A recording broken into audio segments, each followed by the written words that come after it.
نوجوان سوالات کرتے ہیں کہ قیامت کب آئے گی، اس حوالے سے انشاءاللہ ہم بات کریں گے، ان کے جوابات بھی ہوں گے، آپ کے فقہی سوالات بھی ہم اس پروگرام کا حصہ بنائیں گے۔ کچھ آپ کے فقہی سوالات جو پچھلے 2 پروگرامز میں آپ نے پوچھے تھے ان کے جوابات ہم نہیں دے پائے، بہت معذرت کے ساتھ آج انشاءاللہ ان سوالات کے جوابات بھی دیے جائیں گے۔ ایک سوال ہم بھی آپ سے کرتے ہیں، اس کا جواب دینے پر، صحیح جواب دینے پر، اگر ایک سے زیادہ صحیح جوابات آ جائیں تو قرعہ اندازی کے ذریعے اس کا انتخاب کیا جاتا ہے۔ جنون گارمنٹس والوں کی جانب سے اور ہاشمی والوں کی جانب سے انہیں گفٹ ہیمپر بھی پیش کیے جاتے ہیں۔ آج کا سوال نوٹ فرما لیجئے۔ حضور نبی کریم صلی اللہ علیہ وآلہ وسلم کے منہ بولے بیٹے کون تھے؟ حضور صلی اللہ علیہ وآلہ وسلم کے منہ بولے بیٹے کون تھے؟ حضرت بلال، حضرت زید بن حارث یا حضرت عبداللہ بن عباس؟ اس حوالے سے آپ جواب دینا چاہیں تو نوٹ کرا سکتے ہیں کال کر کے کنٹرول روم میں اپنا جواب، اور اس کے بعد آپ مقابلے میں شریک ہو جائیں گے، اور پھر انتظار کیجیے گا کہ قرآن اندازی میں آپ کا نام آتا ہے یا نہیں، اس صورت میں کہ اگر ایک سے زیادہ جوابات ہمیں موصول ہوتے ہیں۔ وقفے کے بعد انشاءاللہ آپ سے ملاقات ہوگی، ہم ملاقات کریں گے تو اس وقت علماء کرام ہمارے ساتھ ہوں گے، ہمارے ساتھ ثنا خوان رسول ہوں گے، گفتگو ہوگی، اس موضوع پر بات ہوگی، سرکار دو عالم صلی اللہ علیہ وآلہ وسلم کا ذکر ہوگا، اور آپ کی ٹیلی فون کالز ہوں گی۔ ایک مختصر سے وقفے کے بعد لوٹتے ہیں اس یقین کے ساتھ آپ کہیں نہیں جائیں گے۔ خوش آمدید، آپ پروگرام دیکھ رہے ہیں رحمت سحر تسیم صابری کے ساتھ، اور آج کا سوال نوٹ فرما لیجئے۔ حضور صلی اللہ علیہ وآلہ وسلم کے منہ بولے بیٹے کون تھے؟ حضرت بلال، حضرت زید بن حارث یا حضرت عبداللہ بن عباس؟ ان تینوں میں سے ایک جواب ٹھیک ہے، ایک آپشن ٹھیک ہے۔ آپ کال کر کے کنٹرول روم میں سوال کا جواب نوٹ کرا سکتے ہیں، ہم اسے قرآن اندازی میں شامل کر لیں گے۔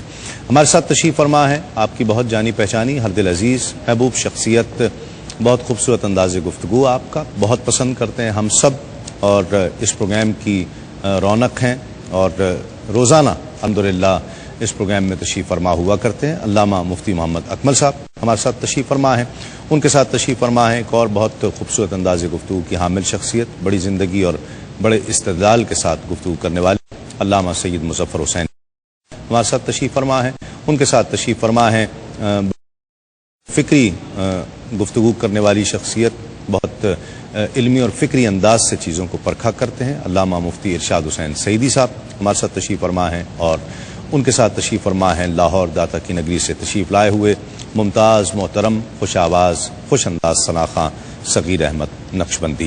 السلام علیکم، آپ سب مہمانوں کا بہت شکریہ۔ آغاز کرتے ہیں کلام سے، بسم اللہ۔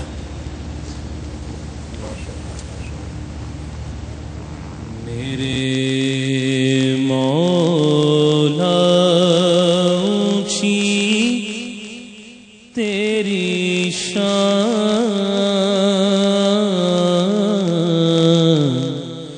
میرے مولا اونچی تیری شان، شان مولا میرے مولا اونچی تیری شان، تو رحیم ہے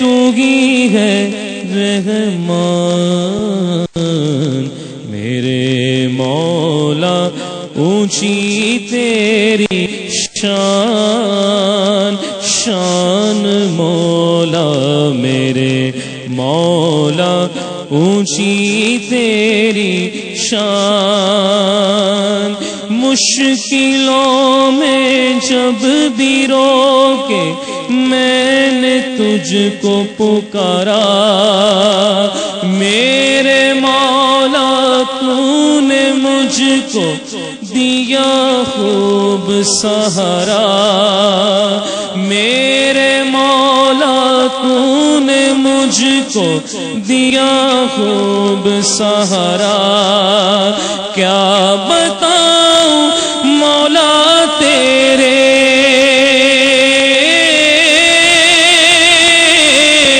کیا بتاؤں مولا تیرے، کیا بتاؤں مولا تیرے، کیا بتاؤں مولا تیرے، کیا بتاؤں مولا تیرے کتنے ہیں احسان، میرے مولا اونچی تیری شان، شان مولا میرے مولا اونچی تیری شان۔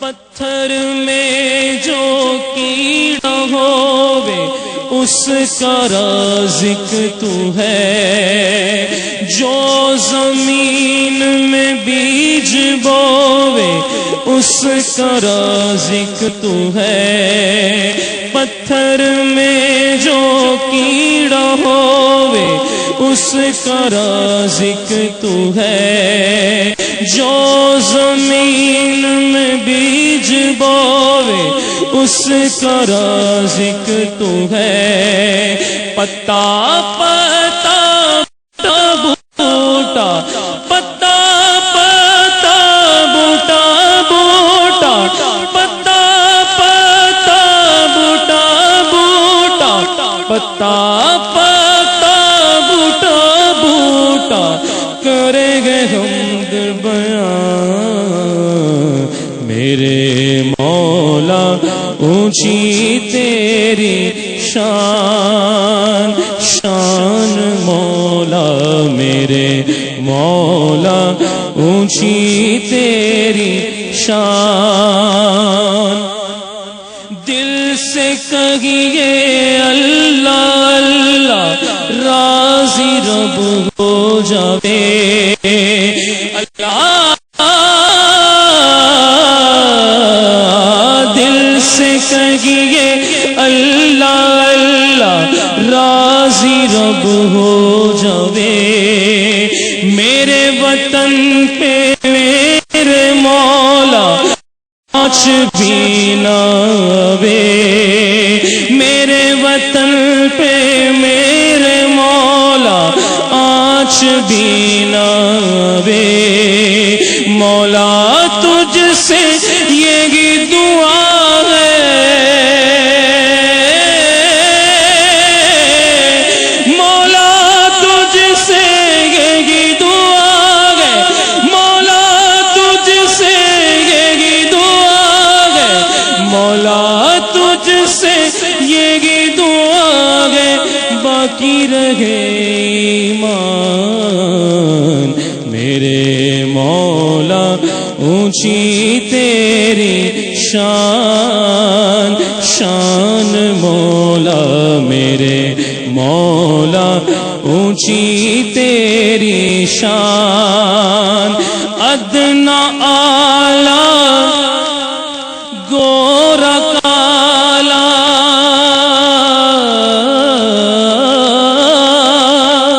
ادنا آلہ گورا کالا سب پہ تیری عطا ہے، حمد لکھتا مولا تیری ادنا سا یہ ضیاء ہے، حمد لکھتا مولا تیری ادنا سا یہ ضیاء ہے، اپنے کرم سے کر دے مولا،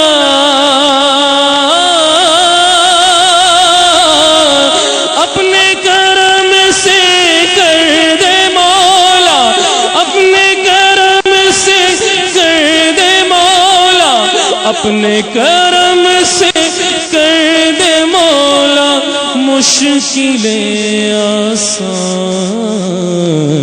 میرے مولا اونچی تیری شان، شان مولا میرے مولا اونچی تیری شان۔ ماشاءاللہ ماشاءاللہ۔ مفتی صاحب آغاز یہیں سے کرتے ہیں، یہ سوال آج کل سب سے زیادہ پوچھا جاتا ہے، نوجوان بھی، بوڑھے بھی، بزرگ بھی، بچے بھی، قیامت کب آئے گی؟ اعوذ باللہ من الشیطان الرجیم، بسم اللہ الرحمن الرحیم۔ دیکھیں اللہ تبارک و تعالیٰ کی حکمت بالغہ کے تحت بعض چیزیں ایسی ہیں جو اس طرح صیغہ راز میں رکھی گئی ہیں کہ اسے اللہ تعالیٰ نے یا تو اپنی ذات کے ساتھ خاص کیا ہے یا بس خاص لوگوں کے ساتھ خاص کیا ہے. ٹھیک ہے. انہی میں سے ایک قیامت کے وقت کا تعین بھی ہے. ٹھیک. اللہ تعالیٰ کو تو علم ہے ہی ہے. نبی کریم صلی اللہ علیہ وسلم کو اس کا علم دیا گیا یا نہیں دیا گیا اس میں علماء کا اختلاف ہے، لیکن جمہور اس طرف ہیں کہ آپ کو بھی علم مبارکہ دیا گیا، لیکن اس کی صحیح تعین کو ظاہر کرنے سے منع کر دیا گیا. ٹھیک ہے. اتنا ضرور ہے کہ نبی کریم صلی اللہ علیہ وسلم نے یہ بتایا کہ جمعے کے دن قیامت آئے گی، یوم عاشورہ کا دن ہوگا، ٹھیک ہے. 10 محرم الحرام ہوگا، یہ سرکار نے بیان فرمایا. اس کے علاوہ جیسے حدیث جبریل بخاری کی بڑی مشہور ہے اور شروع میں یہ موجود ہے، اس میں جب جبریل امین انسانی شکل میں آئے اور نبی کریم صلی اللہ علیہ وسلم سے قیامت کے بارے میں سوال کیا کہ قیامت کب آئے گی، تو جواب میں نبی کریم صلی اللہ علیہ وسلم نے یہی ارشاد فرمایا کہ جس سے سوال کیا گیا ہے وہ سوال کرنے والے سے زیادہ نہیں جانتا ہے. یعنی جتنا تمہیں علم ہے اتنا ہی مجھے بھی علم ہے. تو اس سے یہ بھی اشارہ ہو سکتا ہے کہ نہ تمہیں علم دیا گیا نہ مجھے علم دیا گیا، اور یہ بھی اشارہ ہو سکتا ہے کہ تمہیں بھی علم ہے مجھے بھی علم ہے، لیکن اس کو ظاہر نہیں کرنا ہے. اس کا تمہیں بھی علم ہے مجھے بھی علم ہے، تو مجھ سے یہ سوال نہ کرو. اسی وجہ سے پھر جبریل امین نے اگلا کویسچن یہ کیا، اچھا تو پھر اس کی کچھ علامات بیان کر دیں. ظاہر کرتا ہے کہ اگر ایک شخص کو علم ہی نہیں ہے تو پھر اس سے یہ پوچھنا کہ اچھا جیسے میں آپ سے پوچھیں فلاں جگہ کہاں ہے، آپ کو مجھے نہیں معلوم، تو میں کہوں اچھا اس کے قریب قریب کی علامات بیان کر دیں. جب جگہ ہی نہیں معلوم تو آپ کہیں گے جگہ ہی نہیں پتہ میں کیسے بتاؤں مختصر آپ کو. پھر نبی کریم صلی اللہ علیہ وسلم نے کچھ آثار قیامت وہاں پہ ظاہر فرمائیں. تو خلاصہ کلام یہ ہے کہ اس کے وقت کا تعین یقیناً ہو چکا ہے، اللہ تعالیٰ کے علم میں ہے، اور اللہ کی عطا سے نبی کریم صلی اللہ علیہ وسلم کو بھی معلوم ہے، لیکن اس کو ظاہر کرنے سے منع کیا گیا. وقت معلوم نہیں ہے، وقت بتایا نہیں گیا ہے، تو وقت معلوم سے پھر کیا مراد ہے یہ بھی بات کریں گے. اور آثار بتا دیے، اس آثار بتا دینے کی حکمتیں کیا ہیں. ایک مختصر سے وقفے کے بعد لوٹتے ہیں اس یقین کے ساتھ آپ کہیں نہیں جائیں. سحر تسیم صابری کے ساتھ. وقت معلوم سے کیا مراد ہے شاہ صاحب؟ پھر وقت معلوم جس کا ذکر کیا یہ کیا ہے؟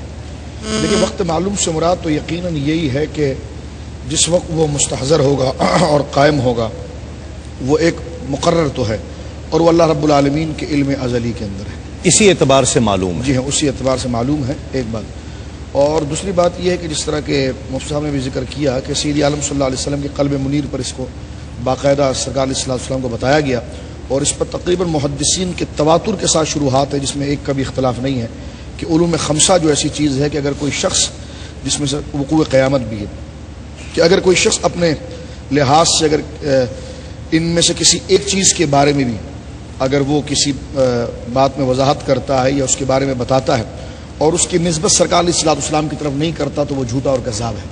ہاں اگر وہ بتاتے وقت اس کی نسبت حضور کی طرف کرے گا تو اس کی صدق کی بات کی جا سکتی ہے. تو سرکار علیہ السلام کو یقیناً سرکار علیہ السلام کے قلب منیر پر اس کو نازل کیا گیا. اور اسی کے بارے میں علامہ جلال الدین سیوطی نے اتقان میں بھی لکھا ہے کہ ظاہر سی بات ہے قرآن کے علوم کو دو قسموں پر منقسم کیا گیا ہے. ایک علوم غیر متناہی ہے اور ایک متناہی ہے، اور یہ بالکل اس پر امت کا اجماع ہے کہ جناب متناہی علوم اللہ رب العالمین کا خاصہ نہیں، غیر متناہی علوم خاصہ ہے. تو متناہی علوم سرکار علیہ السلام کو دے دیے گئے ہیں، اور یہ جو وقوع قیامت ہے یہ علوم غیر متناہی سے نہیں ہے بلکہ علوم متناہی سے. اور دوسری بات ہمارے علماء نے یہاں پر یہ کی ہے کہ ایک علوم معدومات ہے اور ایک جو ہے وہ موجودات ہے. معدومات یہ خاصہ الہی ہے، اور موجودات جو ہیں یہ مخلوق کو عطا کیے جاتے ہیں. تو موجودات کا علم حضور کو دیا گیا ہے، اس اعتبار سے ساری چیزیں حضور علیہ السلام کے علم مبارک کے اندر شامل ہیں. ٹھیک ہے. حکمتیں کیا ہیں آثار بتا دینے کی، علامات بتا دینے کی؟ بسم اللہ الرحمن الرحیم. جیسا کہ مفتی صاحب نے اس بات کی طرف اشارہ کیا ہے آغاز میں کہ جب علامات اور آثار حضور تاجدار کائنات صلی اللہ علیہ وسلم نے بیان فرمائے تو اس سے اس بات کا اشارہ ضرور ملتا ہے کہ اللہ رب العزت نے اپنے حبیب کریم صلی اللہ علیہ وسلم کو اس کے علم سے بہرہ مند فرمایا. ٹھیک ہے. اب آثار اور علامات کو بیان کیا گیا مگر دن کا یا سال اور مہینے کا اور صدیوں کا تعین نہیں کیا گیا. اگرچہ دن کی طرف اشارہ ہے، وقت اور جمعہ کی طرف اشارہ ہے. اس کی حکمتوں پر اگر ہم غور کریں تو دیکھیے ایک بات تو یہ ہے کہ اگر بتا دیا جائے کہ قیامت فلاں دن ہے فلاں صدی میں ہے تو وہ اگر صدیوں بعد آنی ہے اور یقیناً صدیوں بعد آئے گی تو آج ہم اس کے اوپر نہ غور و فکر کر رہے ہوتے، نہ کوئی آدمی اس کے اوپر پریشان ہوتا یا استفسار کرتا یا اس کے بارے میں دل کو اللہ تعالیٰ کے خوف میں مبتلا کرتا.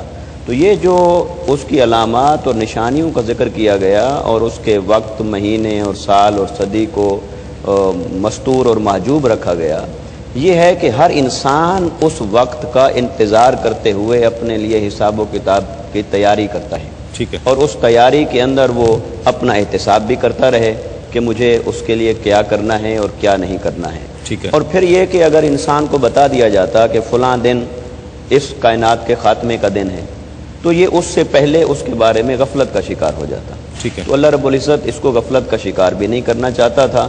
اور پھر یہ کہ اس دن کا تعین اگر بالکل اس طرح واضح کر دیا جاتا تو بہت ساری انسان کے اندر ایسی چیزیں جنم لینے کا امکان تھا جن کے نتیجے میں عمل کا تساہل بھی تھا اور اس کے بارے میں، زندگی کے بارے میں لمبی امیدوں کے اندر مبتلا ہو جانے کا امکان بھی تھا. تو اللہ تعالیٰ نے اپنے حبیب کریم صلی اللہ علیہ وسلم کو بھی یہی حکم فرمایا کہ اس کو معجوب اور مستور رکھا جائے. ٹھیک ہے. اور علامات اور نشانیاں ذکر کر دیں. اور پھر میں سمجھتا ہوں کہ اس سے بھی اہم تر بات ہر انسان کے لیے یہ ہے کہ ایک تو قیامت کا دن ہے، ایک ہر انسان کی اپنے لیے آخرت ہے. وہ تو جس لمحے انسان کی روح پرواز کر جاتی ہے اور وہ اس دنیا سے اگلی دنیا کی طرف منتقل ہو جاتا ہے، تو اسے اس لمحے کی تیاری کے لیے تو یقیناً اپنی زندگی میں ہر لمحہ کانشس بھی رہنا ہے، احتساب نفس بھی کرنا ہے اور اللہ تعالیٰ کی اطاعت اور فرما برداری کی راہ کو بھی اپنانا ہے. احادیث کریمہ میں جن علامات کا ذکر ہوا ہے وہ کون سی علامات ہیں؟ ان میں سے کیا بہت سی پوری بھی ہو چکی ہیں؟ پہلے تو یہ کہ تھوڑا سا اس پہ میں عرض کر دوں کہ آثار قیامت کے بیان کی حکمت کیا ہے. اس میں کئی حکمتیں سامنے آتی ہیں. ایک تو بڑی حکمت یہ ہے کہ یہ اصل میں نبی کریم صلی اللہ علیہ وسلم کی نبوت کی بہت بڑی دلیل ہے کہ یقینی سی بات ہے کہ مستقبل کی 100% 100% یقینی طور پہ خبر وہی دے سکتا ہے جس کو اللہ تبارک و تعالیٰ نے خبر دی ہو. ٹھیک ہے. اور وہ نبی ہی ہو سکتا ہے. ٹھیک. تو یہ اصل میں نبوت کے اوپر بہت بڑی دلیل ہوتی ہے کہ نبی مستقبل کے بارے میں کنفرم خبریں دیتا ہے اور جیسا وہ کہتا ہے ویسے ہی ظہور پذیر ہو جاتا ہے. ٹھیک ہے. تو یہ اس کی نبوت کی دلیل بن جاتی ہے. دوسرے جیسے حضرت نے اشارہ فرمایا کہ یہ بیان کرنے سے مقصود زیادہ تر آپ دیکھیں احادیث کریمہ کچھ تو خبریں ہیں کہ ایسا ایسا ہوگا اور کچھ خبروں کے ساتھ ساتھ ایسی سرکار نے اعمال ذکر کیے ہیں کہ جو گناہوں پر، گندگیوں پر، خباثتوں پر چیزیں مشتمل ہیں، ان کا سرکار نے تذکرہ فرمایا کہ قیامت کے وقت یہ چیزیں پیدا ہوں گی.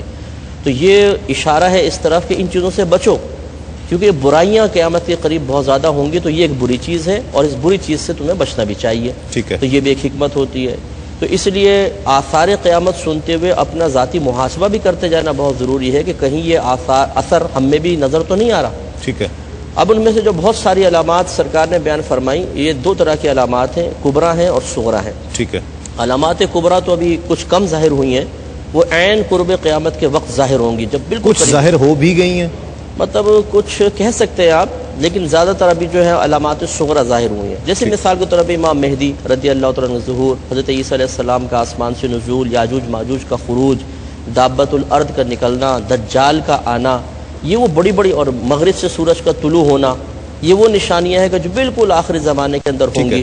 اور اس کے بعد تو بس قیامت آئی. اور یہ پے در پے اس کا ظہور ہوگا، یا بس پے در پہ ہوگا وہ بالکل، کیونکہ زمانہ سمٹ جائے گا. نبی کریم صلی اللہ علیہ وسلم نے ارشاد فرمایا کہ آخری زمانوں میں سال مہینوں کے برابر، مہینے ہفتوں کے برابر، ہفتے دنوں کے برابر اور دن گھنٹوں کے برابر ہو جائیں گے. ٹھیک. تو وہ اسے تسلسل سے نظر آئیں گی چیزیں کہ بس اس کے بعد پھر قیامت ہے. اور نبی کریم صلی اللہ علیہ وسلم نے جو علامات صغرا بیان فرمائی وہ بکثرت ظاہر ہو چکی ہیں، بے شمار ظاہر ہو چکی ہیں. اس پہ انشاءاللہ ہم کلام کرتے جائیں گے. جیسے سرکار نے ارشاد فرمایا مثال کے طور پہ کہ نافرمان اولاد پیدا ہوگی، اس کو اس طرح سرکار نے بیان فرمایا کہ لونڈی اپنے آقا کو جنے گی.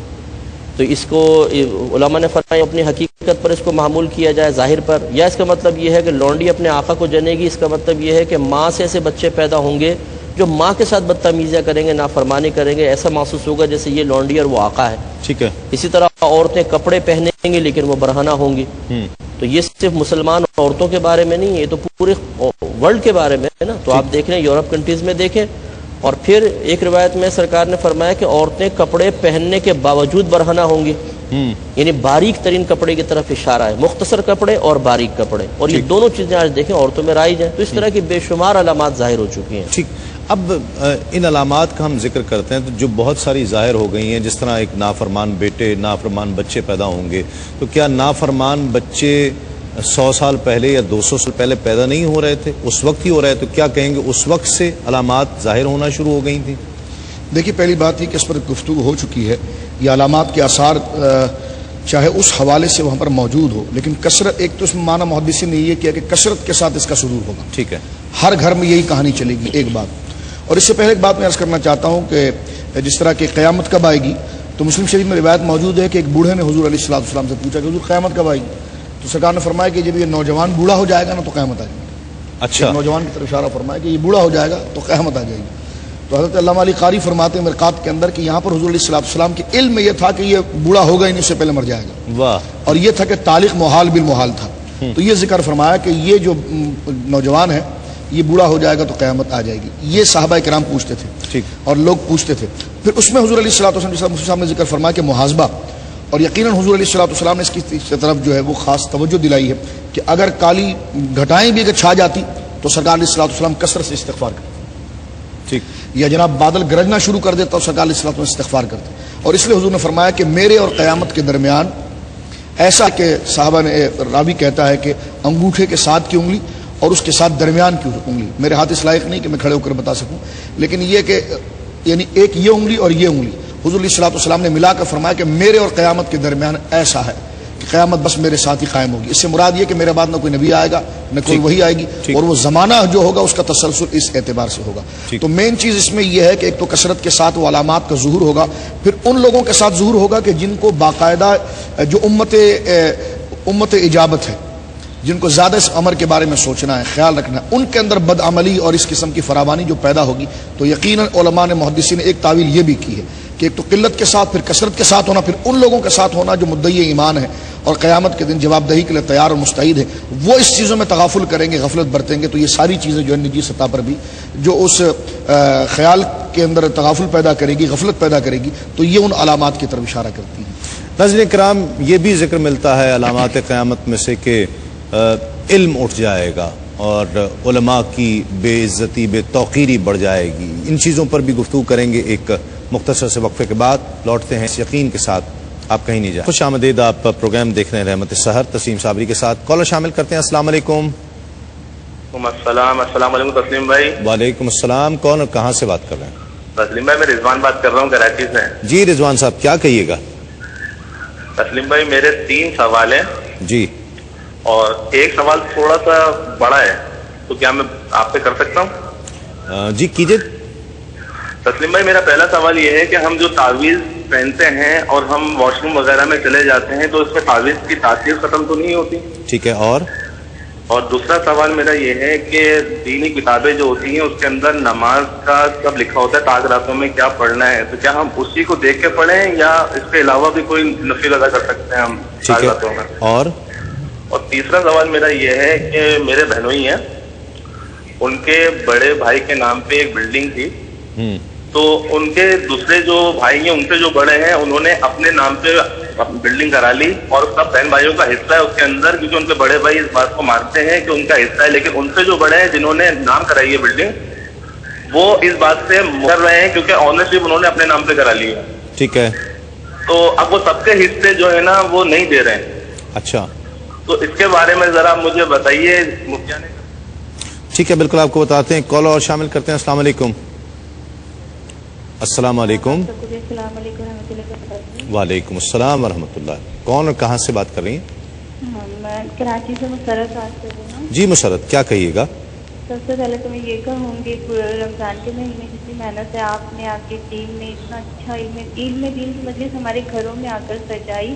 اللہ پاک آپ لوگوں کو بہت زیادہ اجر و ثواب عطا فرمائے، قبول کرے اس مجلس کو، آخرت میں ہمارے لیے ذریعہ نجات بن جائے. آمین. کیونکہ بہت کچھ سیکھا اسپیشلی مفتیان کرام، علماء کرام ہمارے سروں کے تاج ہیں. اللہ پاک ان لوگوں کو سلامت رکھے اور اسی طرح ہم علم دین سکھاتے رہیں. آمین. جی میرے 3 سوال ہیں. میرے پہلا سوال تو یہ ہے، علامات قیامت میں کیا ایک علامت یہ بھی ہے کہ وقت بہت تیزی سے گزرے گا، کیونکہ 24 روز اس طرح گزرتے ہیں جس طرح 24 گھنٹے گزرتے ہیں. ٹھیک ہے. اور دوسرا سوال یہ ہے کہ ایک مووی بنائی ہے انگریزوں نے بیسٹ ایوارڈ نے جس میں علامات قیامت اور 2013 میں پیشن گوئی کی ہے قیامت کی. تو ایز اے مسلم اس کو دیکھنا, اس پہ بلیو کرنا یا آپس میں ڈسکس کرنا کیسا ہے. اور تیسرا سوال یہ ہے کہ سلام کے بجائے آداب یا تسلیمات کہنا کیسا ہے اجر و ثواب کے حساب سے. ٹھیک ہے, بالکل آپ کو بتاتے ہیں. علم اٹھ جائے گا مفتی صاحب. جی ہاں, یہ بھی علامات صغرا میں سے ایک علامت ہے اور اس کا کثرت کے ساتھ احادیث میں ذکر آیا ہے. علم اٹھ جائے گا. اب اس کے معنی اور مفہوم کے تعین میں محدثین کلام نے بہت ساری شروحات بیان فرمائی ہیں. اس میں ایک معنی تو یہ لیا گیا ہے کہ علم کی جو دو اقسام حدیث پاک میں منقول ہوئیں کہ علم نافع اور غیر نافع, تو اس سے مراد یہ ہے کہ علم نافع جو ہے وہ اٹھ جائے گا. چونکہ جو علم غیر نافع ہے وہ تو بڑھتا جا رہا ہے اور وقت کے ساتھ ساتھ اس میں اضافہ بھی ہے, لیکن وہ علم نافع جس کے اندر فی نفسِ ہدایت کا سامان موجود ہے, جس کے اندر عمل کی ترغیب موجود ہے, عبرت کا سامان موجود ہے, معرفت الہی کا پہلو موجود ہے, اور اللہ اور اس کے رسول صلی اللہ علیہ وسلم کی دی ہوئی تعلیمات کی رعایت کرنے کا پہلو موجود ہے, وہ جب اٹھ جائے گا علم میں سے تو وہ علم ہونے کے باوجود بھی نہ ہونے کے مترادف ہو گیا, چونکہ غیر نافع ہو گیا. یا یوں کہیے کہ علم کے اٹھ جانے کا ایک معنی یہ ہوا کہ علم کے اندر جو حقیقت کا پہلو پایا جاتا ہے وہ اٹھا لیا جائے گا اور اس کا جو ظاہری ڈھانچہ ہے وہ لوگوں کے درمیان رہ جائے گا.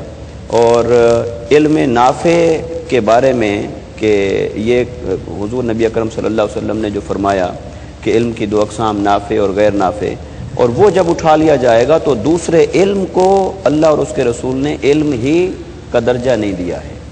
جس کو علم کا درجہ دیا ہے وہ اٹھا لیا جائے گا, جیسے قرآن مجید کے بارے میں بھی یہ بات منقول ہوتی ہے.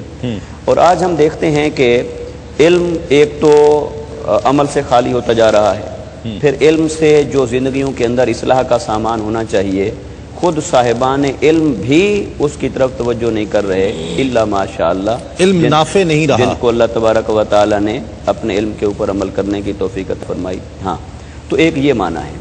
دوسرا یہ معنی ہو سکتا ہے کہ جس کو اللہ اور اس کے رسول صلی اللہ علیہ وسلم نے علم قرار دیا ہے وہ دین کا علم ہے, وہ قرآن مجید کا علم ہے, وہ روحانیت کا علم ہے, وہ معرفت الہی کا علم ہے, لیکن اس کی کمی ہوتی چلی جائے گی, اس کی طرف لوگوں کی رغبت اور دھیان کم ہوتا چلا جائے گا, اور جو دنیاوی علوم ہیں جو فنون کے درجے پر ہیں یا جن کا سیکھنا ثانوی درجہ رکھتا ہے ان کی طرف رغبت اور میلان بڑھتا چلا جائے گا. عام معنی میں جس سے نوکری ملنی ہے, جس سے نوکری, وہ علوم جس سے نوکری ہو سکتی ہے, جس سے روزی رزق کمایا جا سکتا ہے, جس سے یا شہرت حاصل کی جا سکتی ہے, فن کے معنی میں جو علوم آتے ہیں اس کی طرف انسان کی رغبت اور میلان بڑھتا چلا جائے گا, اور جسے حاصل کرنا چاہیے تھا وہ معدوم ہوتا چلا جائے گا. جھوٹ ایک فن ہو جائے گا. دیکھیں, پہلے علم کے بارے میں ایک صحیح حدیث بھی میں عرض کر دوں کہ نبی کریم صلی اللہ علیہ وسلم نے ارشاد فرمایا کہ آخری زمانے میں علم اٹھا لیا جائے گا, لیکن اس طرح نہیں اٹھے گا کہ اس کو سینوں سے کھینچ لیا جائے, بلکہ علماء تیزی کے ساتھ فوت ہوں گے اور ان کی جگہ لینے والا کوئی بھی نہیں ہوگا. تو لوگ جاہلوں کو اپنا رہنما بنائیں گے, اپنا رئیس بنائیں گے اور ان سے فتاوی طلب کریں گے, اور وہ جاہل فتوے دے کے خود بھی گمراہ ہوگا, لوگوں کو بھی گمراہ کرے گا. تو یہ علماء کی بے عزتی اور بے توقیری, یہ اشارہ ہے اس طرف کہ ہمیں دیکھیں, یہ تو جو نبی کریم صلی اللہ علیہ وسلم نے فرمایا وہ تو ہوگا ضرور, لیکن اس کا مطلب یہ نہیں ہے کہ ہم یہ کہ جب ہوگا تو پھر اس کے لیے کوشش بھی ترک کر دی جائے. تو ہمیں چاہیے کہ علماء تیزی کے ساتھ بنائیں, اچھے مستند علماء, تاکہ یہ کمی جو اشارہ کیا جا رہا ہے یہ ہم کسی طریقے سے اس کو پورا کر کے علم کو اٹھنے سے روکیں. ٹھیک ہے. دوسرا, جھوٹ کے جیسے آپ نے ارشاد فرمایا, یہ نبی کریم صلی اللہ علیہ وسلم نے ارشاد فرمایا جھوٹ آخرت میں آخری زمانے میں بہت زیادہ عام ہو جائے گا. اور یہ فن والی کوئی روایت آپ نے جیسے دی ہے, تو بالکل آج جھوٹ ایک فن ہے, اور آپ اوپر سے لے کر نیچے تک جتنے عہدے آپ دیکھیں گے اس کے اندر جھوٹ پر ہی بعض اوقات تو پورا معاملہ چل رہا ہوتا ہے. اسے ڈپلومیسی کا نام دیا جاتا ہے, ڈپلومیسی کا نام دیتے ہیں, اور کچھ بھی اس کو سیاست, حکمت کہہ لیں, کچھ بھی کہہ لیں, لیکن یہ گناہ کبیرہ ہے. دیکھیں, ہماری شریعت بڑی معتدل شریعت ہے. بوقت ضرورت خود ہماری شریعت نے ایسی بات اختیار کرنے کی اجازت مرحمت فرمائی ہے جو سری جھوٹ تو نہ ہو لیکن اس کا ظاہر کچھ اور و باطن کچھ اور, اس کو توریہ کہتے ہیں.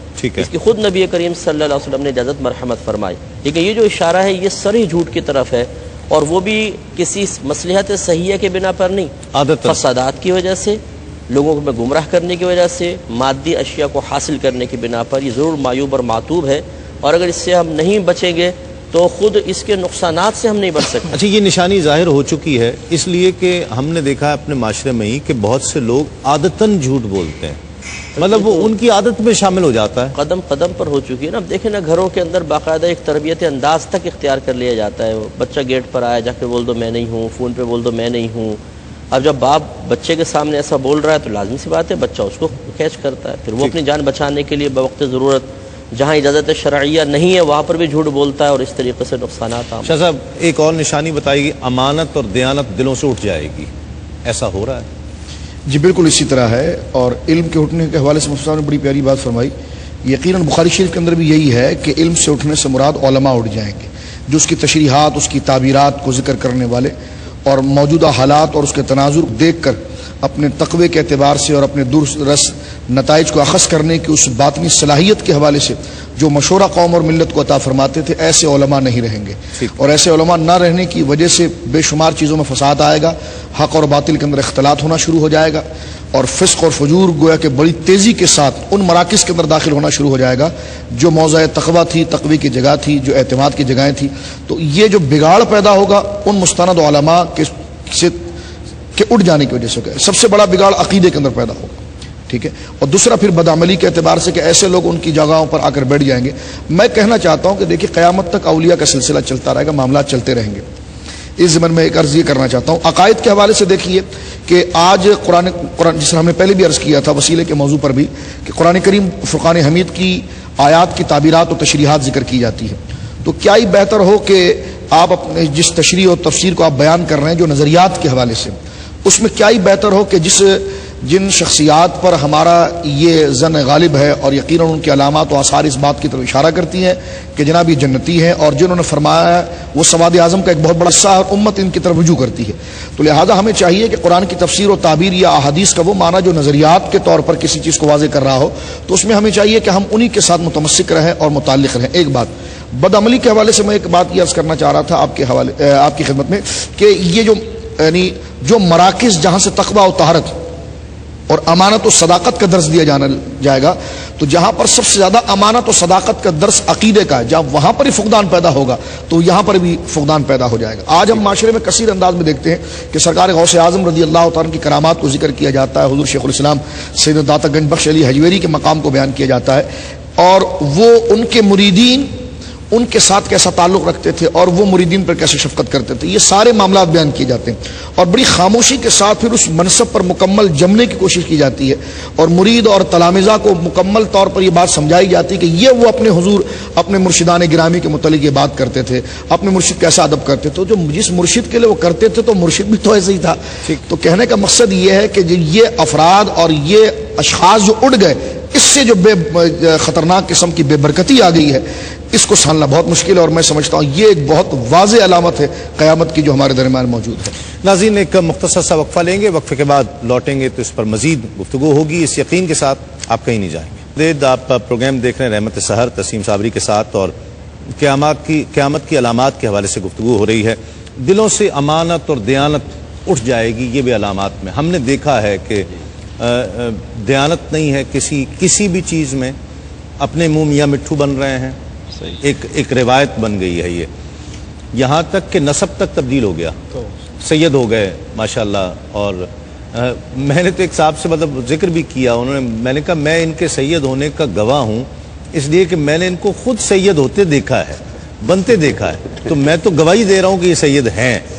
ایک آدمی کو تو ایسے بھی کہا، یعنی کس طرح کی دیانت اور امانت، یہ سب کچھ ہو رہا ہے، علامات قیامت ظاہر ہو چکی ہیں کیا؟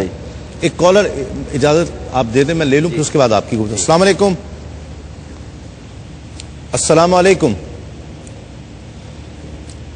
السلام علیکم۔ لائن ڈراپ ہوگی جی۔ جی ہاں، یہ دیانت کے ایک مفہوم اور پس منظر کی طرف تو شاہ صاحب نے اشارہ فرمایا کہ اعتقاد میں، تعبیرات اور تشریحات میں، جی ہاں، علمی دیانت کے معاملے میں جو کمزوری اور فساد آ جائے گا اس کا انہوں نے ذکر فرمایا۔ دیکھیے میں یہاں پر یہ عرض کرنا چاہوں گا کہ عام طور پر امانت کا تو یہ معنی لیا جاتا ہے نا، بھی کوئی شے کسی کے پاس رکھ دی اور اگر وہ منوان واپس کر دی تو مطلب امانت پوری ہو گئی، اور اگر نہیں تو نہیں۔ تو ایسی بات نہیں ہے، یہ تو اس کا ایک پہلو ہے. امانت تو ایک وسیع تر معنی میں ہے. یہ جہاں علم اور اعتقاد کے معنی میں ہے وہاں عمل بھی ہے، وہاں اخلاقیات کے پہلو پر، وہاں معاشرتی آسپیکٹ میں کئی اعتبارات سے آتی ہے.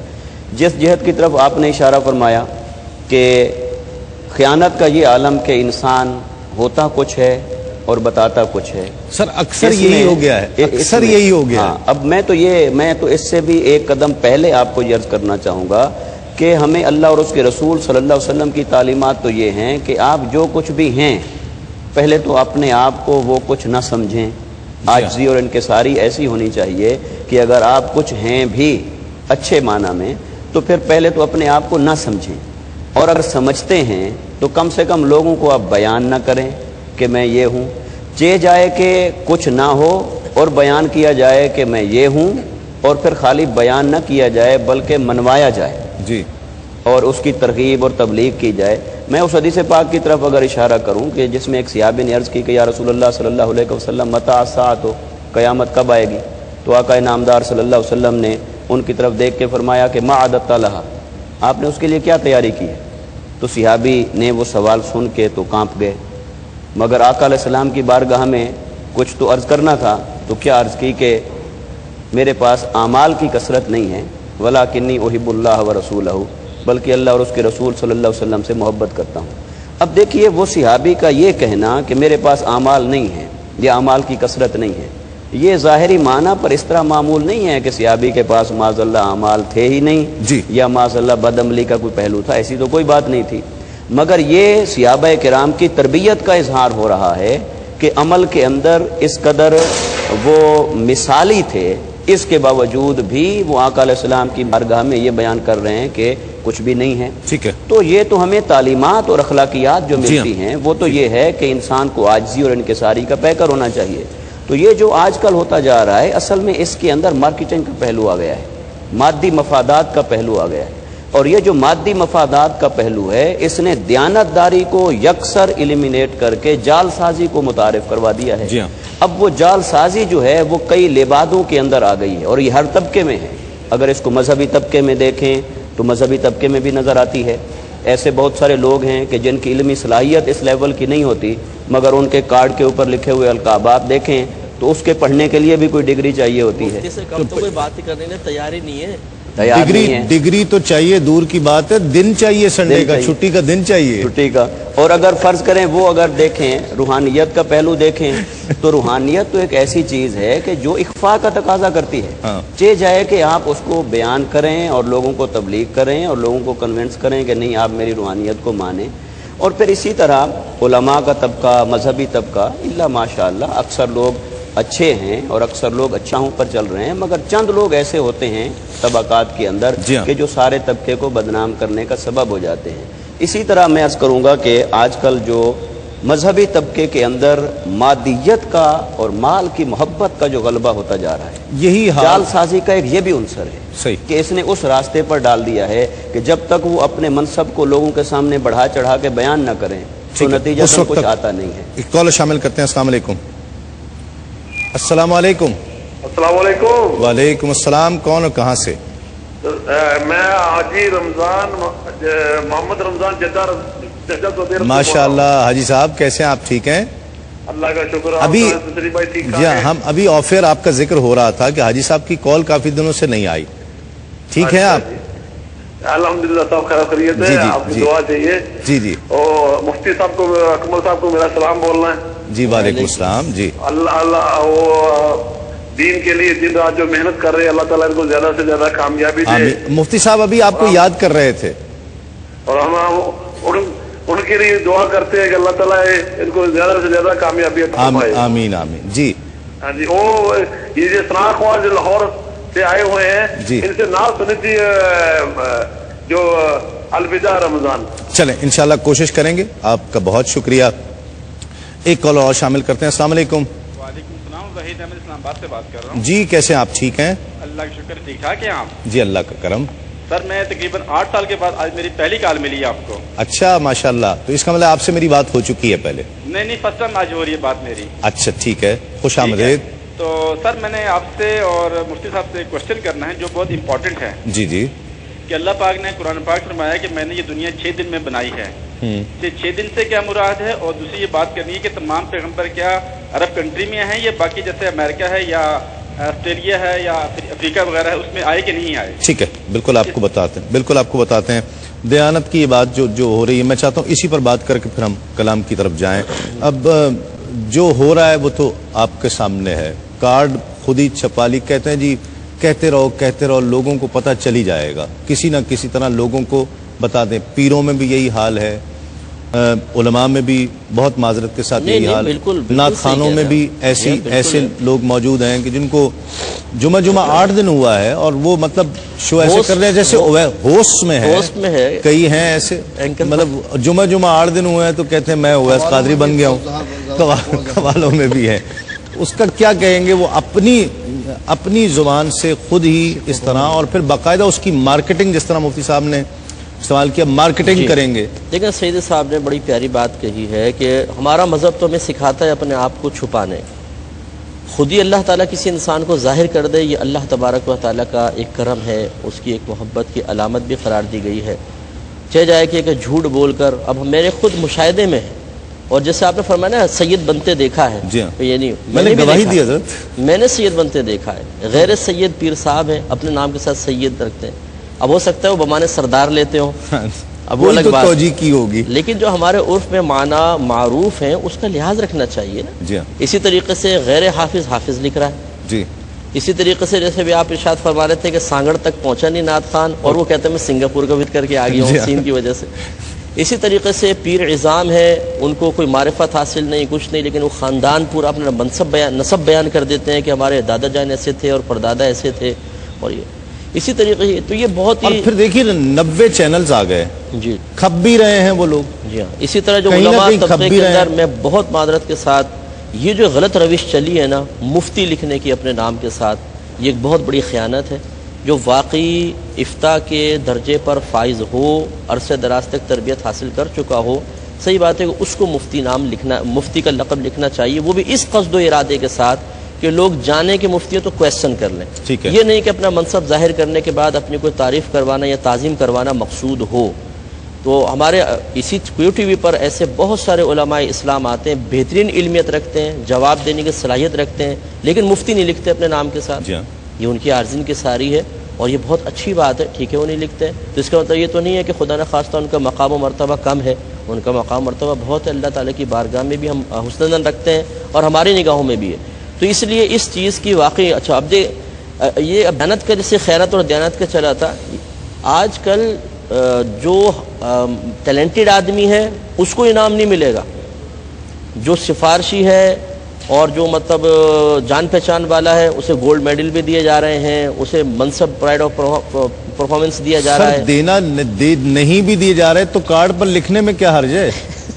اب دیکھیے صدارتی ایوارڈ یافتہ گولڈ میڈلسٹ، ابھی یعنی ایسا جھوٹ ہے، سری جھوٹ جو گناہ کبیرہ ہے، اور گناہ کبیرہ پیش کر کے اور پھر اس سے عزت حاصل کرنے اتنے طویل کارڈ ہوتے ہیں. مجھے تو دیے، میں نے کہا بھائی جان میں تو اب چھٹی کے دن ہی پڑھوں گا. اتنا بڑا کارڈ پڑھنے کے لیے بھی سارا دن چاہیے. نہیں تو بالکل بہت غلط بات ہے، اور اس کی بالکل نشاندہی کی جانی چاہیے تاکہ لوگ اس سے اجتناب. گویا یہ بھی علامات قیامت میں سے ہے، بہت بڑی علامت ہے حضور، یہ بہت ظاہر ہو چکی ہے. علامات کبریٰ کے قریب پہنچانے والی ہے وسیع. ناظرین اس پر مزید بات کریں گے، اور مجھے یہ غالباً اب سحری کا وقفہ ہے، سحری کا ہے، ایک وقفہ لیتے ہیں، بہرحال لوٹتے ہیں اس یقین کے ساتھ آپ کہیں نہیں جائیں گے. خوش آمدید، آپ پروگرام دیکھ رہے ہیں رحمت سحر، تسیم صابری کے ساتھ. ایک کالر شامل کرتے ہیں. السلام علیکم. السلام علیکم. وعلیکم السلام. جی کون کہاں سے؟ میں عروج بات کر رہی ہوں شکاگو سے. جی کیسی ہیں آپ؟ ٹھیک ہیں الحمدللہ. آپ سب لوگوں کی خدمت میں سلام کہنا چاہتی ہوں، مفتیان اکرام آپ اور جتنے بھی حضرات ہیں.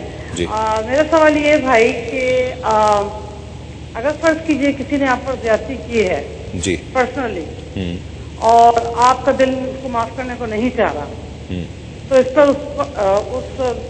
پر کوئی گناہ تو لازم نہیں ہوگا؟ ٹھیک ہے، اس پر زیادتی کی گئی ہے. ٹھیک ہے، بالکل آپ کو بتاتے ہیں. کالر اور شامل کرتے ہیں. السلام علیکم. السلام علیکم. جی السلام علیکم. جی کون اور کہاں سے بات کر رہے ہیں؟ ہلو. لائن میرا خیال ڈراپ کرنی پڑی ہے. السلام علیکم. جی کون اور کہاں سے؟ جی میں معاذ بول رہا ہوں, محمد معاذ جی. تسلیم صاحب جی بہت آپ کو بہت بہت سلام جی. آپ کا کیا حال ہے؟ اللہ کا شکر ہے. کہاں سے بات کر رہے ہیں معاذ صاحب؟ جی میں نیو یارک سے بات کر رہا ہوں. میری آئی تھنک 1-2 دن پہلے بھی کال ملی تھی. جی جی. اور میں سارے مفتیوں کو بھی میرے سے بہت زیادہ سلام. جی ناپ کو جی بہت زیادہ سلام. وعلیکم السلام. اور جی میرے بس 2 سوال ہیں. ایک سوال ہے, میں نے ماشاء اللہ میرے بھائی نے بھی ایک نفلی اعتکاف کیا تھا 21ویں کو اور 23ویں کو.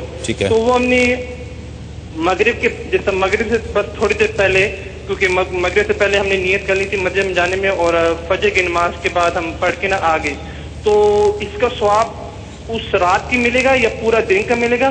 یہ ایک. اور دوسرا سوال ہے, میں نے سنا ہے کہ یہ ایک ہوا آئے گی, یہ قیامت کی نشانی, ایک ہوا بہت تیز ہوا آئے گی, اور سرخ آندھی جسے ہوا سے سارے مسلمان جس طرح وہ سارے مسلمان جس طرح مر جائیں گے. تو یہ میں نے سنا کیونکہ وہ جی بالکل. معاذ صاحب آپ کا سوال سمجھ گیا. السلام علیکم. السلام علیکم. وعلیکم السلام. جی کون اور کہاں سے بات کر رہے ہیں؟ تسلیم بھائی ہم سعودی عرب سے بات کر رہے ہیں. محمد رفیق. کیسے آپ ٹھیک ہیں؟ جی اللہ کا شکر ہے. آپ ٹھیک ہیں؟ الحمدللہ. آپ لوگ کی دعا کر رہے ہیں. جی گھر انڈیا میں ہے, بس آپ کی پڑوسی ہے. جی جی. اچھا تو ہمارا تھوڑا مسئلہ ہے, سر مہربانی تو سن لینا. جی جی. بہت دن سے پریشانی اس بات کے لیے. جی جی. ہمارے 2 بچے ہیں, بیوی ہے, صحیح ہے جی. اور ہم اس میں ایک دم یہ سمجھیے جو شوہر کی خدمت کرنا چاہیے وہ بیوی پر جو شوہر نہیں. میں چھٹی آنا چاہتا ہوں, ہر خود اچھا دیکھا والا, پھر بیوی ادھر نہیں رہنا چاہتی. صحیح گھر پہ رہنا چاہیے. آپ کی آواز میں بہت معذرت چاہتا ہوں عائشہ صاحب, آپ کی آواز کلیئر نہیں ہے, بہت واضح نہیں ہے. اچھا تھوڑا تو بتا دیجیے. ایک کام کیجیے, گزارش ہے کنٹرول روم میں اپنا سوال نوٹ کرا دیجیے, وہ ہمیں مل جائے گا. تو جی جی میں آپ کو پھر اس کا جواب دیتا ہوں. جی مفتی صاحب. یہ کل کے کچھ کویشچن سے پہلے وہ لے لیتے ہیں. ایک بھائی نے فرمایا کہ حالت روزہ میں کلی کرتے ہوئے غلطی سے حلق سے نیچے پانی چلا گیا تو کیا حکم شرع ہوگا؟ دیکھیں اس سے روزہ ٹوٹ جائے گا, اور اس کو خطاً روزہ ٹوٹنا کہتے ہیں. اس میں غفلت پر توبہ تو کرنی ہوتی ہے کہ کیوں غافل رہے, لیکن حقیقتاً انسان گناہ گار نہیں ہوتا. روزہ ٹوٹ جاتا ہے, بعد میں اس کی قضا رکھنی ہوگی, اس پہ کفارہ نہیں ہوتا. اسلام میں تالی کی شرعی حیثیت پوچھی گئی ہے. علماء کرام نے اس کو لہو اور لعب قرار دیا ہے کہ یہ فضول چیز ہے, اس کو اختیار نہ کیا جائے.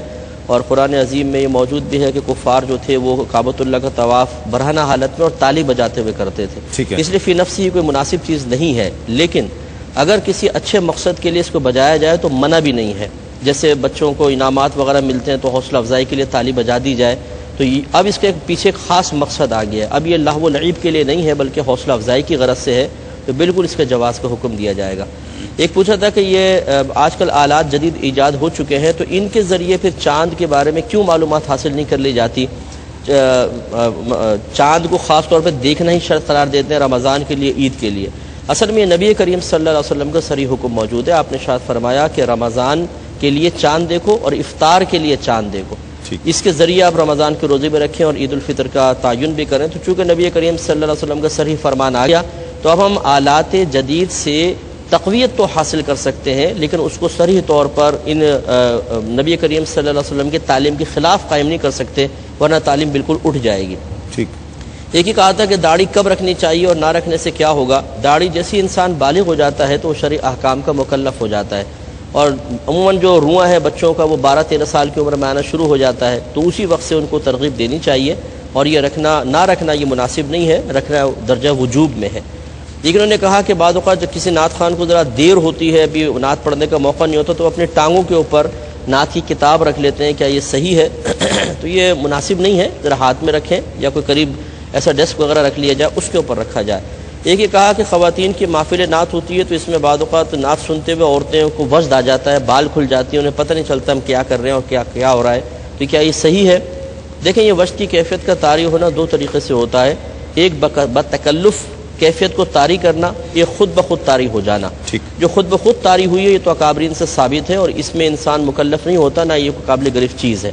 اور ایک ہے بتکلف اختیار کرنا۔ اب اس میں پھر جہتیں ہیں، کیا اکابرین کی مشابہت اختیار کرنے کے قصد و ارادے سے ایسا کیا گیا ہے تو اس کو کہا گیا کہ جائز ہے، اور اگر ایسا ہے کہ لوگوں میں تعریف کروانا مقصود ہے کہ لوگ کہیں واہ یہ کیا حالت طاری ہوئی ہے، تو پھر یہ درجہ حرام میں ہوگا۔ ٹھیک ہے۔ ایک انہوں نے کہا کہ عورت کا مائک پر نماز پڑھنا کیسا ہے؟ حتی الامکان احتیاط کرنی چاہیے، کیونکہ فقہا نے عورت کی آواز کو عورت ہی قرار دیا ہے۔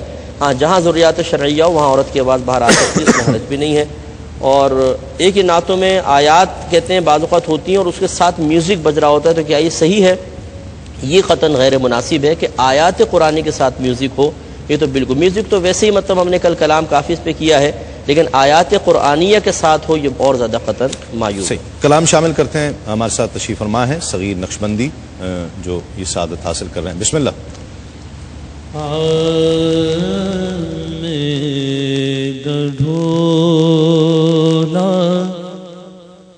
کرا بیٹھے زاری ڈھولا کرا بیٹھی زاری میں ڈھولا کرا بیٹھی زاری میں مکدی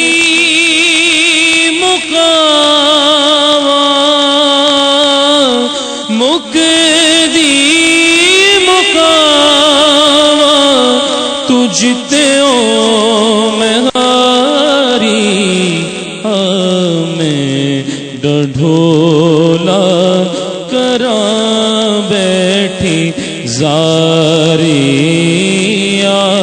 میں ڈھولا کرا بیٹھی زاری رو رو کے چٹھیاں ہزاراں میں پائیاں کوئی دیس تیڑے چوں خبراں نایاں رو رو کے چٹھیاں ہزاراں میں پائیاں کوئی دیس تیڑے چوں خبراں نایاں رو رو کے چٹھیاں ہزاراں میں پایا کوئی دیس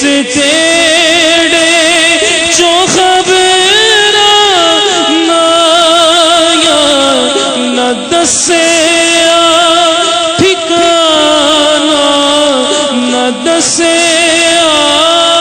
ٹھکانا کوئی جان دیواری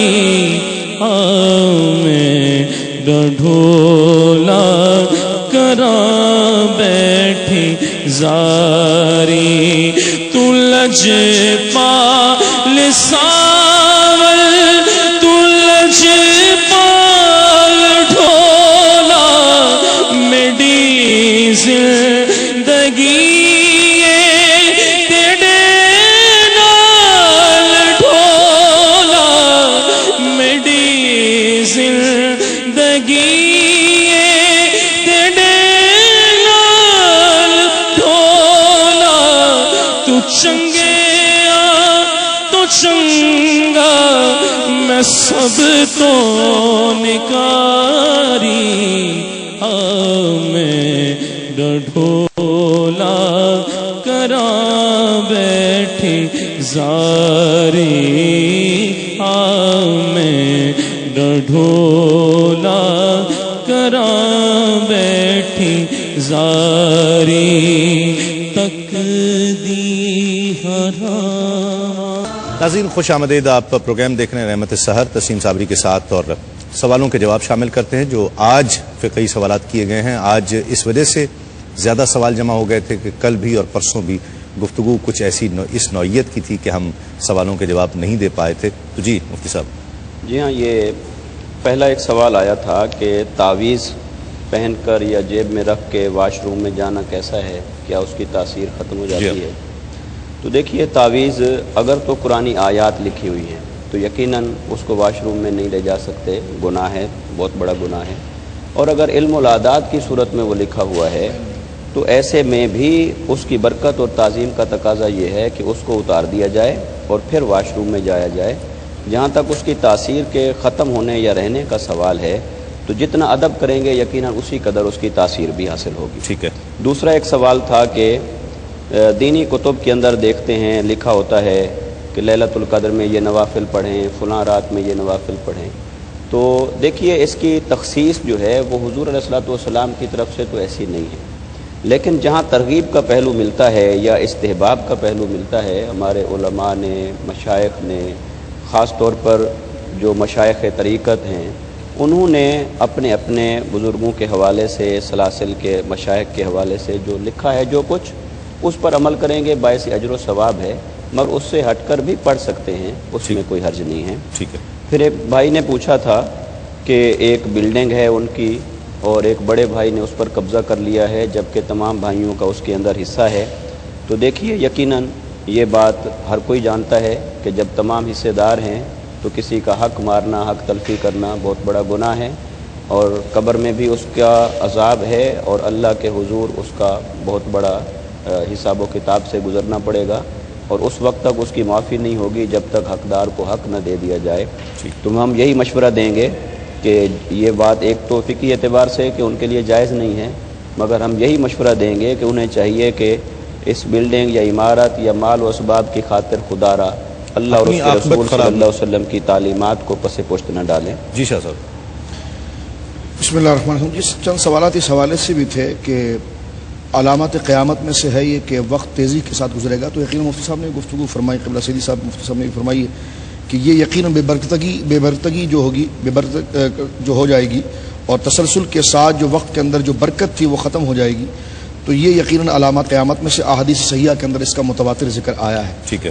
ایک یہ کہ علامات قیامت میں سے مووی وغیرہ دیکھنا کہ جس میں اس چیزوں کو بیان کیا گیا ہو یا جناب جو ہے کہ اس میں وہ آثار دکھائے گئے ہوں، تو یقیناً اگر مستند کتابوں کے ساتھ اس کو آراستہ کیا ہو کسی شخص نے، اور وہ چیزیں جو احادیث صحیحہ کے ساتھ علامات صغرا اور کبرا کے ساتھ مرتب کی گئی ہے، اور اس کو دیکھ کر بندہ عبرت حاصل کرے اور اپنا محاسبہ کرے اور نیکی کی طرف راغب ہو سکے، تو یہ بھی تعلیم و تعلم کا ایک سلسلہ ہی ہے. یہ ذکر کیا ہے کہ آداب و تسلیمات کہنا کس طرح ہے، تو یقیناً مسنون جو ہے وہ السلام علیکم ورحمۃ اللہ علیہ کہنا ہے، تو اسی پر جو ہے زیادہ توجہ رکھنی چاہیے. اور بطور یعنی تحیت کے جملے کے لیے اگر تسلیمات کہہ بھی دیا جائے تو اس میں کوئی شرعاً حرج نہیں، لیکن باقاعدہ جس کو رائج کیا گیا ہے ملاقات کے حوالے، تو تسلیمات کو مقدم نہ رکھا جائے بلکہ السلام علیکم ورحمۃ اللہ کو مقدم رکھنے کے بعد، میں ویسے ہر کالر کو السلام علیکم کہتا ہوں، اس کے بعد تسلیمات کہہ دیا جاتا ہے، آخر میں تسلیمات کہہ دیتا ہوں. جی بالکل. اور ایک بہن نے یہ سوال کیا تھا کہ اگر کوئی زیادتی کرے اور اس سے دل آزاری ہو جائے تو اس کے بعد دل اگر معافی کا نہ چاہے تو پھر کیا کریں؟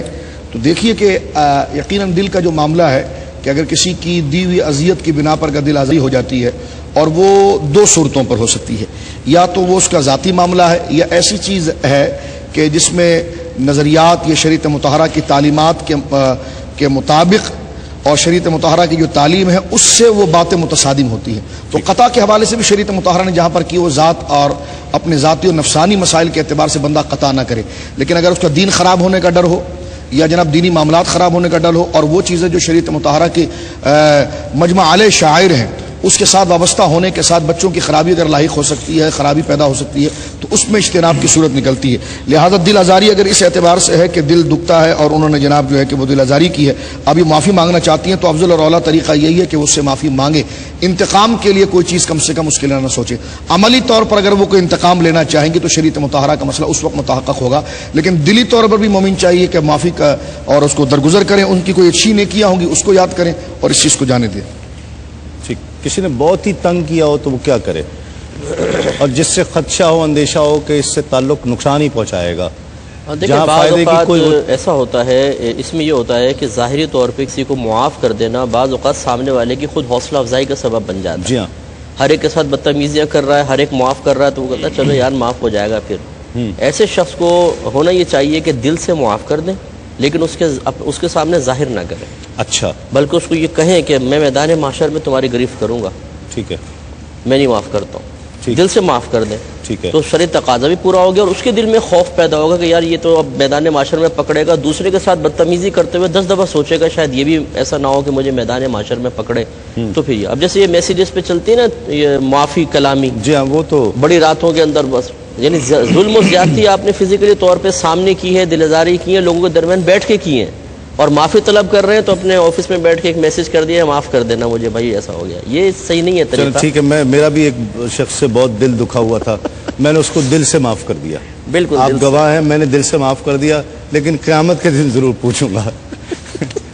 آج کی سنہری بات، اور آج سنہری بات کے لیے جس بات کا میں نے انتخاب کیا ہے، حضرت عبداللہ بن مبارک رحمۃ اللہ علیہ، اللہ رب العزت کے ایک بہت برگزیدہ شخصیت، ولی اللہ، ایسی شخصیت کے جو مینارہ نور ہیں، مشعل راہ ہیں، جن کا عمل، جن کی شخصیت، جن کی سیرت. کسی شخص نے ان سے پوچھا کہ حضرت آپ نے قرب خدابندی کس طرح حاصل کیا، یہ مقام کس طرح سے حاصل کیا، اور اس طرف کیسے راغب ہوئے ہیں، آپ کا ذہن، آپ کا قلب اللہ کی جانب کیسے ہوا ہے؟ کہا ایک غلام کے ذریعے. کہ غلام کے ذریعے؟ کہاں، میں نے ایک غلام خریدا تھا، جب میں اسے خرید کر گھر لایا تو اس سے میں نے پوچھا کہ تمہارا نام کیا ہے؟ اس نے کہا جی میرا کیا نام ہے، جو نام آپ رکھ دیں وہی میرا نام ہے. کہا کیا کھاؤ گے، کیا پیو گے؟ کہا جو آپ کھلا دیں گے، جو پلا دیں گے وہ کھا لیا کروں گا، وہی پیا کروں گا، میری اپنی کوئی خواہش نہیں ہے. کہا کہاں رہو گے؟ کہ حضور جہاں آپ رکھیں گے وہیں رہوں گا، میری اوقات ہے کہ میں بتاؤں؟ میں تو غلام ہوں، جہاں آپ کہیں گے وہیں رہوں گا. کہ کون سا لباس پہنو گے؟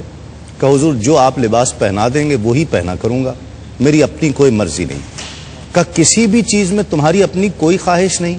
کہ غلام کی کوئی خواہش نہیں ہوا کرتی، غلام تو اپنے آقا کی خوشی پر خوش رہا کرتا ہے، غلام تو آقا کی رضا پر راضی رہا کرتا ہے، اور غلام کا بس یہی کام ہوتا ہے جو آپ نام رکھ دیں گے وہ مجھے قبول ہوگا، جو آپ کھلا پلا دیں گے مجھے وہی قبول ہوگا، جہاں آپ رکھیں گے میں اسی حال میں خوش رہوں گا، جو آپ لباس دے دیں گے میں اسی لباس میں اپنے آپ کو بہت خوش محسوس کروں گا.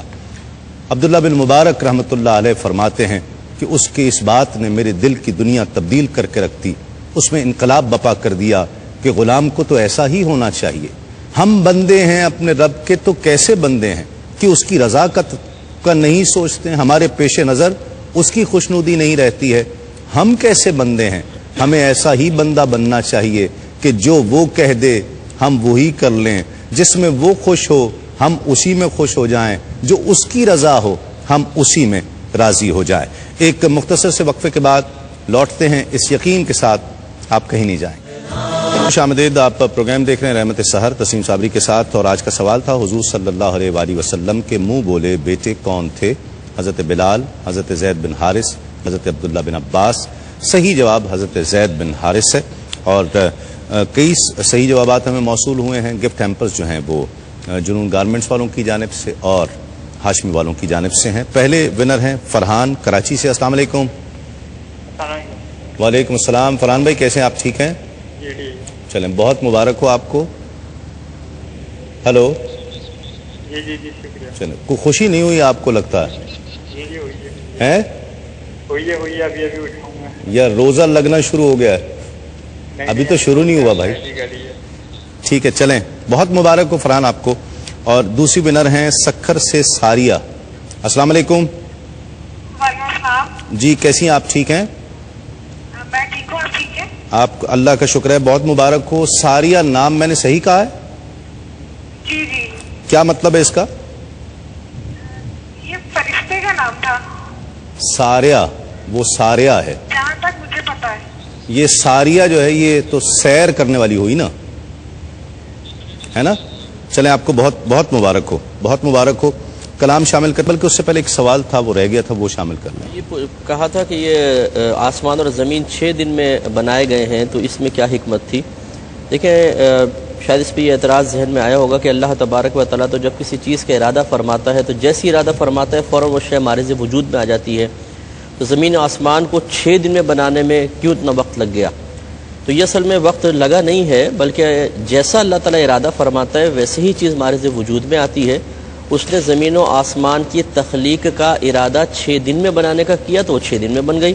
اگر وہ 1 لمحے میں فرماتا تو اس کے لیے یہ بھی اس کی قدرت کے تحت تھا، 1 لمحے میں ہو جاتا. ایک یہ پوچھا تھا کہ اولیاء اسلام کیا یہ ہندوستان، پاکستان، عرب کنٹریز میں ہوتے ہیں، امریکہ، USA اور UK وغیرہ میں نہیں ہو سکتے؟ تو بالکل ہوتے ہیں، اولیاء اعظام ہر طرف ہوتے ہیں، لیکن ہماری پہچان میں نہیں آ سکتے، وہ ایک الگ بات ہے. ایک یہ کہا کہ نفلی اعتکاف کسی نے کیا اس طرح کہ مغرب کے بعد داخل ہوئے اور فجر کے بعد نکل آئے تو کیا رات کے علاوہ دن کا بھی اعتکاف کا ثواب ملے گا؟ تو یہ دن کا نہیں ملے گا. نفلی اعتکاف میں ہوتا ہے جتنے عرصے تک آپ مسجد میں رہیں گے اتنے وقت کا آپ کو ثواب ملے گا، باقی کا. ٹھیک ہے، کلام شامل کرتے ہیں صغیر بھائی. لگیاں نے مجھے وہ کلام، بسم اللہ. لگیاں نے موجاں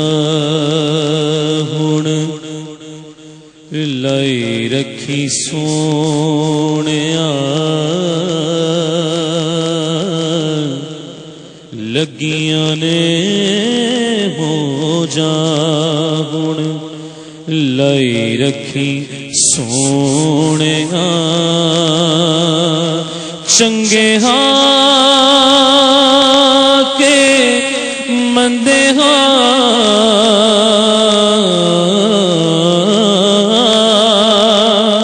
چنگے ہاں کے مندے ہاں، نبھائی رکھی سونیا، لگیاں نے موجاں ہن لائی رکھی سونیا، لگیاں نے موجاں. آقا دے غلاماں دا میں ادنا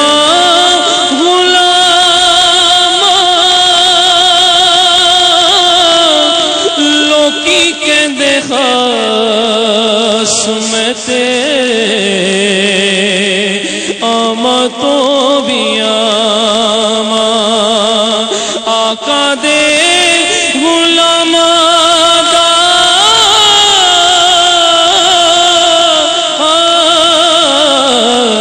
آقا دے غلام دا میں ادنا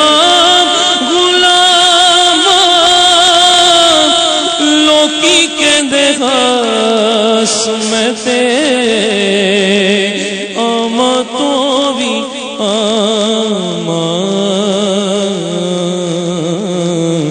پردہ جے پایا تے پائی رکھی سونیا، پردہ جے پایا تے پائی رکھی سونیا، چنگے ہاں کے مندے ہاں، نبھائی رکھی سونیا، لگیاں نے موجاں. نہ تیرا لے کے آقا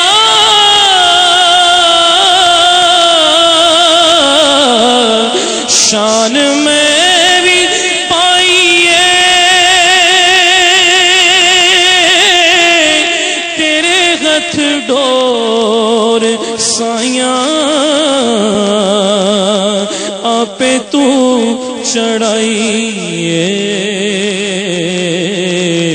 چڑھی ہوئی گڈی نو چڑھائی رکھی سونیا، بنی ہوئی بات نو بنائی رکھی سونیا، چنگے ہاں کے مندے ہاں، نبھائی رکھی سونیا، لگیاں نے موجاں. کسے نو میں اپنا اے دکھڑا سنایا نہیں، سے مینوں سینے نال لایا نہیں، سینے نال لایا تے لائی رکھی سونیا، سینے نال لایا تے لائی رکھی سونیا، چنگے ہاں کے مندے ہاں نبھائی رکھی سونیا، لگیاں نے موجاں حشر دے گاڑے جد عملاں نو تولنا، شرم دے مارے میں تے کچھ بھی نہیں بولنا، حشر دے گاڑے جد عملاں نو تولنا، شرم دے مارے میں تے کچھ بھی نہیں بولنا، دامن چ اپنے لکائی رکھی سونیا، دامن چ اپنے لکائی رکھی سونیا، چنگے ہاں کے مندے ہاں نبھائی رکھی سونیا، لگیاں نے موجاں زیا تیری آلدا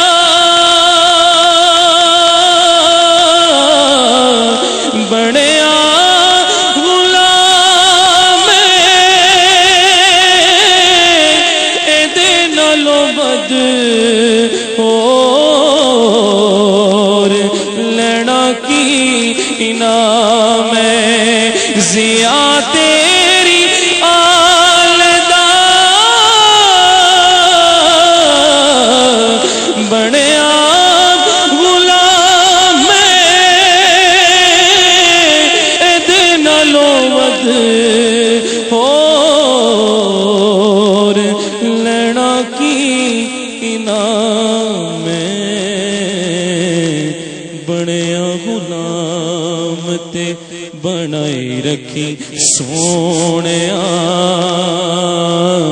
بس بنیا غلام تے بنائی رکھی سونیا، چنگے ہاں کے مندے ہاں نبھائی رکھی سونیا، لگیاں نے موجاں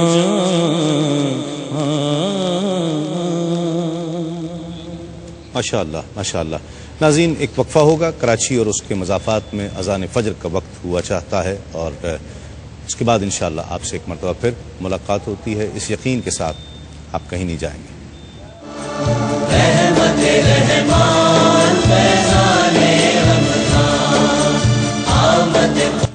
ناظرین خوش آمدید، آپ پروگرام دیکھ رہے ہیں رحمت سحر تسیم صابری کے ساتھ۔ آج ہم نے گفتگو کی کوشش کی، گفتگو کرنے کی جو وقت تھا جتنا بھی، آثار قیامت، علامات قیامت کے حوالے سے، اور یہ اتنا وسیع موضوع ہے، اتنا وسیع ٹاپک ہے کہ جس پر کئی مہینوں سال تک گفتگو کی جا سکتی ہے، اور ایک ایک علامت پر بہت طویل گفتگو کی جا سکتی ہے، طویل بحث۔ مقصد صرف یہی تھا کہ قرآن و حدیث کی روشنی میں آگہی آپ تک پہنچائی جائے، اور ہم ان آخری ایام میں جو اب گزرتے ہوئے ایام ہیں، جس طرح ذکر کیا گیا کہ علامات میں سے ایک ہوگا کہ وقت میں سے برکت ختم ہو جائے گی، تو ایسا ہی محسوس ہو رہا ہے کہ رمضان کا مہینہ جیسے ابھی کل ہی شروع ہوا تھا، اور آج آخری عشرہ بھی تقریباً درمیان میں پہنچ گیا ہے، تو وقت میں سے برکت بھی ختم ہو گئی ہے۔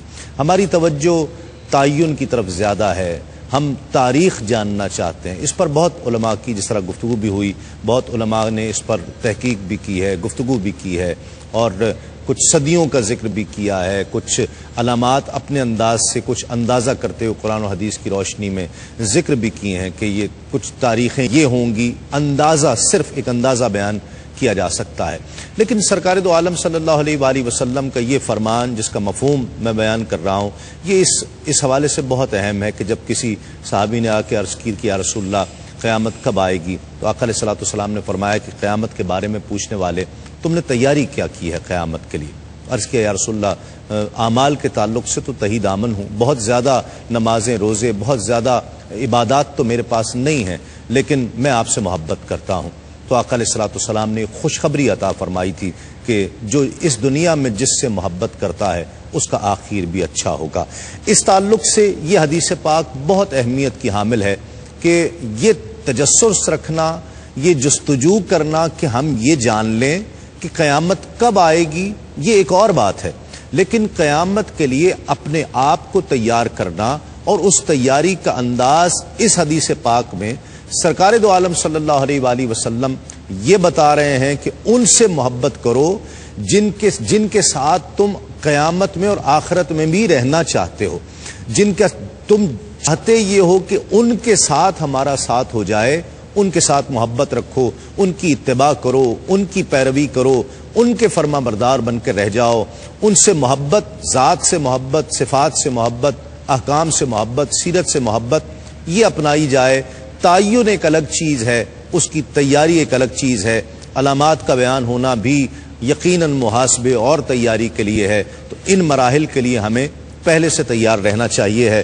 اب قیامت اگر ہماری زندگی میں نہیں بھی آ رہی تو ہمیں تو قیامت سے بہت پہلے چلے جانا ہے, اور جب ہم وہاں پہنچیں گے تو قیامت ہوگی, اور جب سب وہاں پر اکٹھے ہوں گے یقیناً, اور ججمنٹ ڈے وہی ہوگا.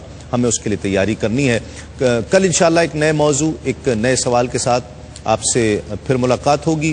ابھی کچھ ہی دیر میں ARY ڈیجیٹل پر پروگرام عالم اور عالم میں آپ سے ملاقات ہوگی. تو اس وقت تک کے لیے اپنے میزبان تسلیم احمد صابری کو اجازت دیجیے. تسلیمات.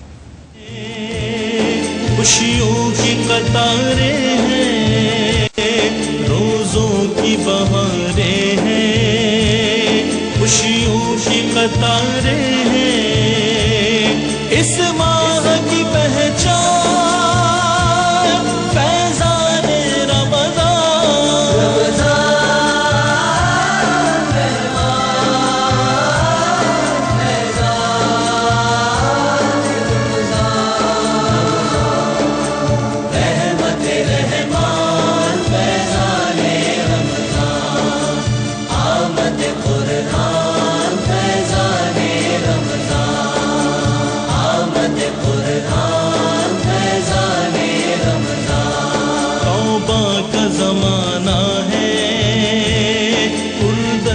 فسانہ ہے, توبہ کا زمانہ ہے, پر درد فسانہ ہے.